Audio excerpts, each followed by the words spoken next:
Hey y'all, welcome back to the Free Black Women's Library YouTube channel. Thank you so much for clicking on this video. Thank you for liking this video, and thank you for subscribing to my channel. What's up y'all? My name is Ola. I am an artist, cultural worker, and the creator and director of a social art project called the Free Black Women's Library. Please check us out on Instagram if you already don't know about that. But I am also a media addict, so on this channel, I do rambling reactions to films, TV shows, and of course, books. So today I'm talking about a film that has been out for a long time, but I just recently became aware of it because I was in conversation with one of the members of my writers cohort about the Harlem Renaissance, and they told me that this film really gave them some really good insight into the Harlem Renaissance. So that intrigued me immediately because that is one of my favorite eras within Black history. Although I love all of Black history, I do have these specific pockets and moments of time within certain cities that I find very intriguing, and I'm like, if I had a time machine, I would go back to one of those parties in the Harlem Renaissance where all the Black folks were hanging out, the Langston Hughes, the Zora Neale Hurstons, drinking, talking smack, and really pushing back against ideas around respectability. That I think was probably the very first respectability movement. I'm having trouble saying this word. Let me take a little sip of my chai. So, one of the things I like to tell people is that I have a interest and appreciation for anti-respectability politics. And I think the Harlem Renaissance and the artists and the writers and the thinkers and the scholars that came out of that period represent the first wave, right? Someone like Josephine Baker, someone like Gladys Bentley, someone like Zora Neale Hurston, all these different artists and writers who were really just exploring their Blackness in ways outside of the white gaze and European ideas, right? So, anywho, so they told me about Brother the Brother, and I watched it that same night, and I was like, wow, where's this film been all my life? I really, really enjoyed this film.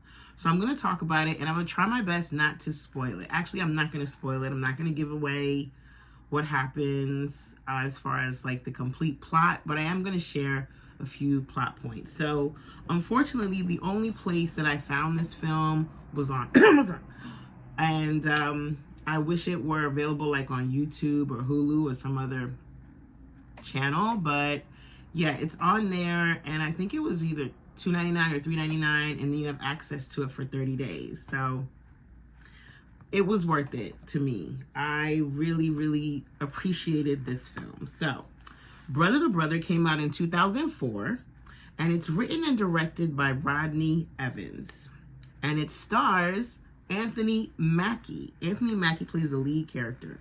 This film feels really beautiful and really relevant 20 years later. And here's the plot line. A drama that looks back on the Harlem Renaissance from the perspective of an elderly Black writer who meets a gay teenager in a New York homeless shelter. That's the story.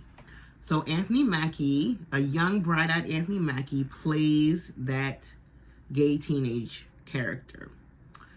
He's an artist and a writer and a college student.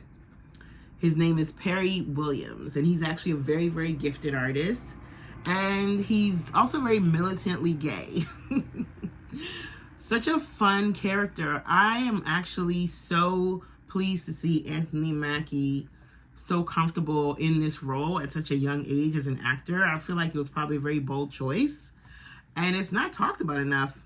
I don't know why, but he did a really good job, and the elderly black writer that he ends up meeting at the homeless shelter, his character is Bruce Nugent, and this role is played by Roger Robinson.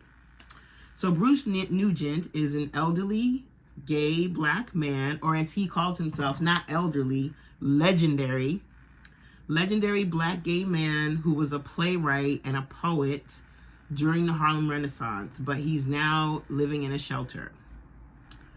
Perry Williams, the artist, the gay teenager, he's going to college. His father finds him canoodling with another teenage boy in his bedroom and kicks him out. So this is how they both land in this homeless shelter. This is where they meet, right? Although Bruce Nugent, the elderly man, had been peeping Perry on the train. He'd been clocking him, like he clocked his T, as the kids like to say, and knew that Perry was gay. Perry's out. He's not hiding, so it's fine. But it was really sweet to see their relationship form and blossom and what they represented to each other, right? For Perry, the artist, Bruce represented an open, elderly version of himself, right? I always like to use this term that I learned from Janet Mock called model of possibility, right? When you see someone who's living a life that resonates with you and who you are as a person, and they're living and they seem to be happy and comfortable and free with being who they are. They have a joie de vivre, right, about them, and they also represent you in terms of whatever identities, intersecting identities you might hold. It's very exciting to see that because they offer you a model of possibility. Like, wow, okay, this life thing might work out, yeah? So the legendary Bruce Nugent represents that for Perry, the young black teen. What Perry represents for the elderly man is who he used to be, who he was, the sweetness of youth, the vibrancy, the excitement, the discovery, the wonder, all those different things. And there's a slight attraction there, which doesn't go anywhere, thank God, because that would have been gross. But there's a sense of bittersweet, like, oh, if I was back in the day, I would have went after, there's that. So they each represent something very special and sacred and sweet to each other. And it's kind of interesting because while I was watching Brother to Brother, this film, I could not help thinking about the Gerard Carmichael reality show, because I feel like this film is giving us the interior and the exterior life of what it means to be a gay black man. What it could mean, what it could look like as a gay black man, what the world feels like within and without, right? This film gives us that. And I just found it ironic that this film from 2 decades ago is giving us more nuance and more flesh and more story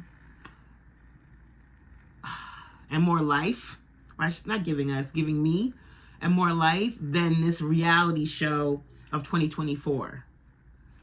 I found that kind of ironic because what I found in this film is what I was hoping to get from the Carmichael reality show, which is like the interior and exterior life of a gay black man living out loud and proud.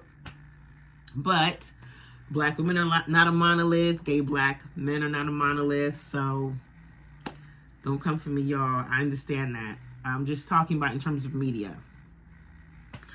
Either way, like I said, I'm not going to give too much of the plot away, but I'm going to share some of my favorite aspects of this film. And if you've seen it, please leave me a comment. Let me know what you thought of it. Let me know if I'm hyping it up and I'm just like, because I really enjoyed this film. Although there are moments of sadness and there's a moment of a little bit of violence as well. But all in all, it's not brutal and I didn't feel broken down by the end of it. So that was a good feeling. I didn't feel exhausted. Like there are some films that make me feel exhausted, but I still love them, like 1001 and like Moonlight. Like I love those two films and I watched them more than once, but they do also make me tired. Anywho, so one of the things I really love about Brother to Brother is that it uses